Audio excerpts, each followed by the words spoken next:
Hi, everybody. Welcome to our brand new series titled Don't Judge. And I want to thank Torah Anytime once again for posting. During this time period between Pesach and Lag BaOmer, we commemorate the unfortunate passing of the 24,000 Talmidim of Rabbi Akiva, who were unfortunately taken from us. The Gemara tells us,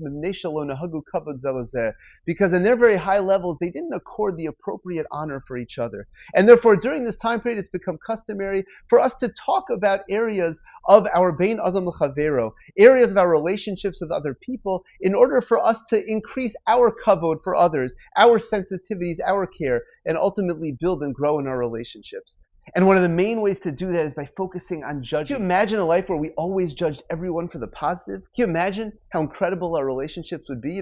I learned an incredible lesson a number of years ago from a police officer. What happened was there was a string of car break-ins that was going on in the neighborhood. And I was driving home from Mariv, and I happened to notice from down the block that my other car that was in the driveway, the door was open, and I was confused. Why is the door open? And as I got closer, I see that there's two guys in my car, and they're going through the glove compartment and everything, rummaging around. What's going on? And as I got closer, they saw and they quickly ran away, and I called the police. The police came down, they took a report, and then 45 minutes later, the police officer came knocking on my door, and he said, we need you to come and identify. We have several suspects, and we need you to come to see if these are the guys. And I get in the back of the police car. He drives me to the spot, and the windows are tinted, so they can't see me, but I could see them. And I said, I'm pretty sure it's those two guys. And the officer looks at me and says, Are you 100% sure it's those two? And I said, no, but I'm pretty sure. Pretty sure it's those guys. He says, are you 100% sure? I said, no, not 100% sure. I think so. I think so. He said, if you're not 100% sure, then there's no way that we could convict anybody. And I learned a tremendous Musar Haskell from him.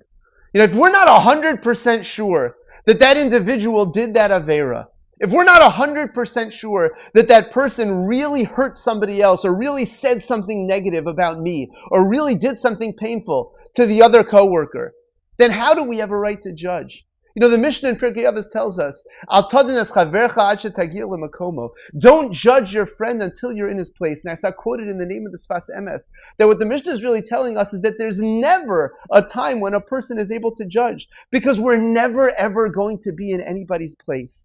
Everybody has their own way of thinking. Everybody has their own challenges, their own nisyonos, their own circumstances. He says, what does it mean, till you're in his place? A person's place doesn't just mean the particular nisayon that they're in right now, but it means everything about them. Their particular upbringing, the particular life that they live right now, the particular people that surround them, the specific midos and character traits that they have that make up who they are. Until you have all of that, you can never judge another person, and we never will. Our job is to recognize whenever we see somebody does something potentially hurtful to us, or we see somebody that's doing something questionable, to remind ourselves, there's no way that I could judge because I have no idea what's going on in that person's life, and I have no idea what their challenges really are.